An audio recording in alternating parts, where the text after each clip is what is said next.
Good morning.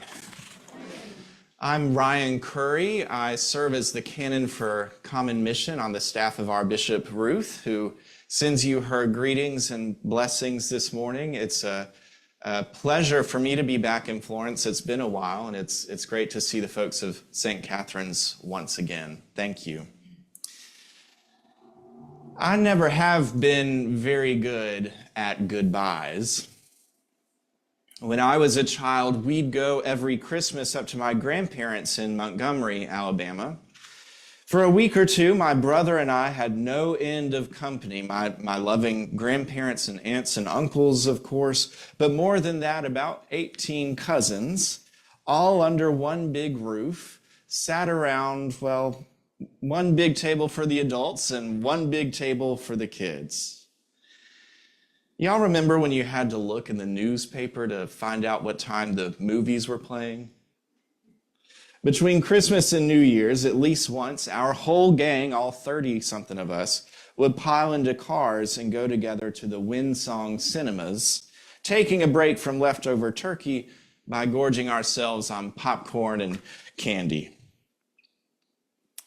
My grandmother and I had a lot in common. We both played piano. We both loved to read and had terrible bouts of insomnia. It was a regular occurrence in those days that I'd be lying there in this great king bed with my brother and at least another cousin or two, and I'd toss and turn and listen to them snoring away until I just couldn't take it anymore. And I'd sneak out of the bedroom and head to the kitchen, and I'd find Mimi working crossword puzzles.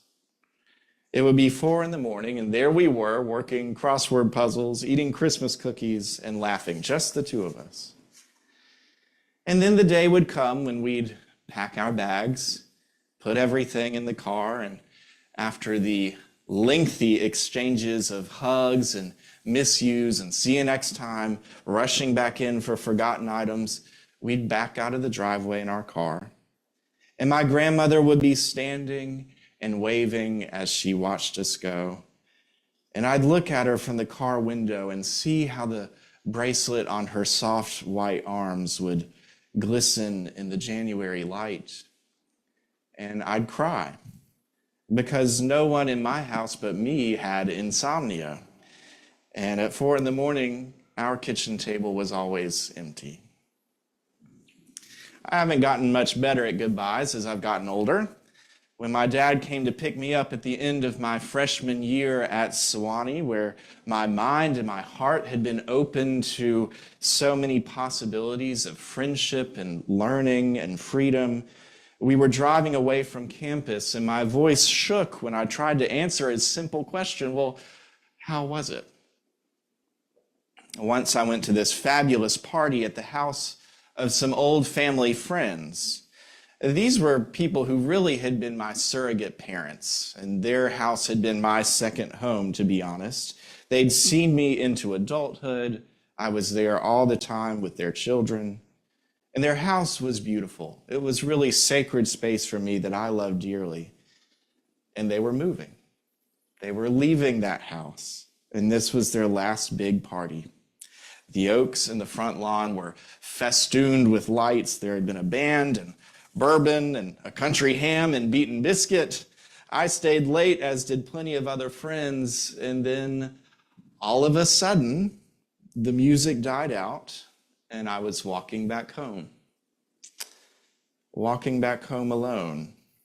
And I remember feeling overcome with the realization that I was growing up, and that growing up meant learning to say goodbye to things.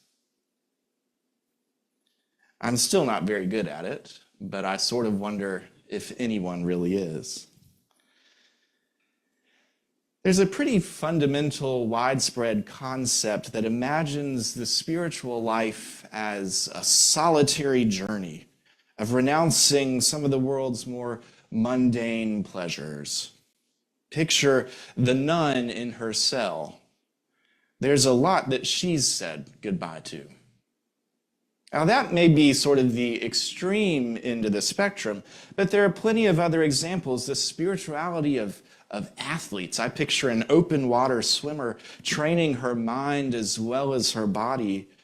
Or think of the scholar in his study, slaving away alone, diligently working out his theorems. No doubt there is something heroic and admirable about that path. And no wonder so many of the saints that we revere in the church followed it. This ascetic training of the spirit and the heart, freeing us from the bondage of temptation and eating sugary things or wasting time on silly things like video games and crossword puzzles. It's not just Puritans who go that route, by the way.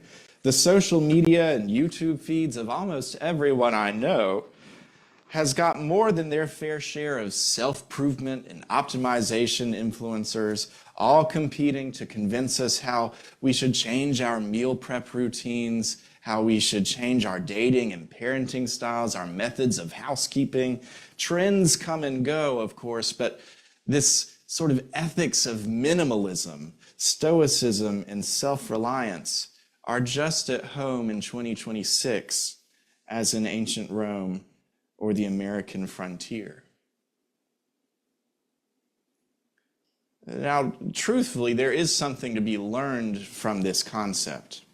In our Old Testament lesson, we see Jacob, the patriarch, going it alone. I mean, his wives and maids and children and flocks and herds are there, but they're really just sort of along for the ride, right? Jacob is striking it out in a new direction and perhaps facing his own bout of insomnia. He finds himself in thoughtful, bracing solitude at the river's edge. And there the text says he was alone. And he wrestled. Heroic Jacob wrestling the presence of God himself all night long, even with a dislocated hip. He wrestled alone.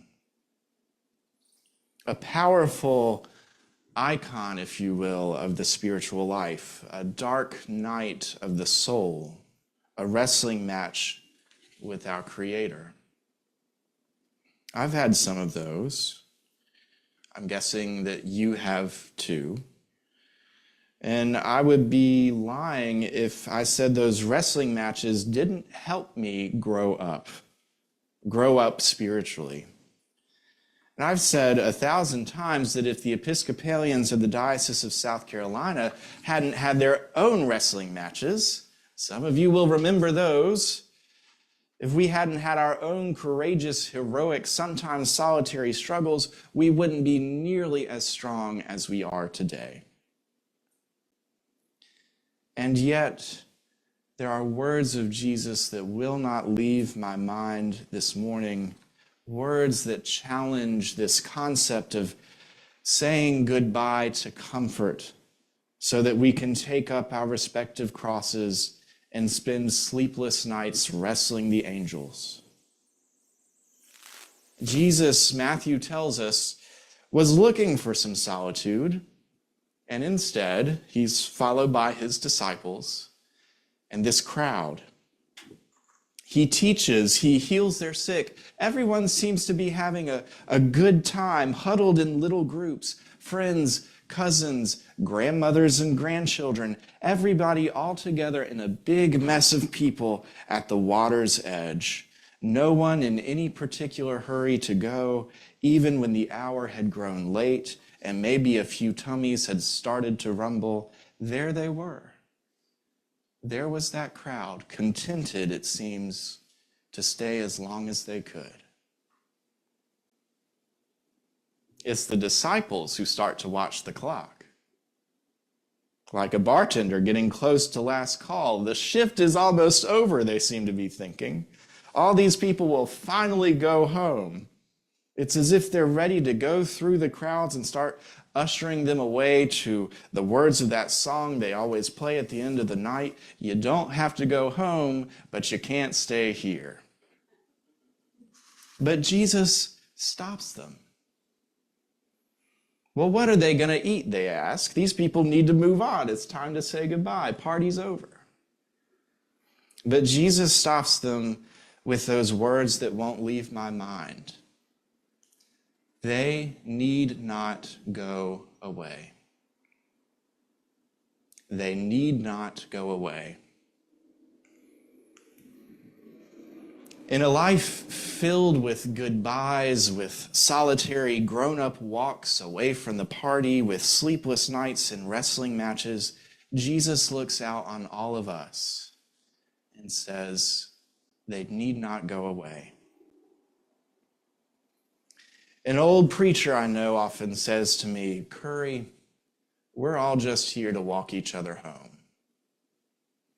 The spiritual life is complex enough, even with companions. But you have an assurance in these words this morning that God will meet you. And that God won't just send you away before you're ready.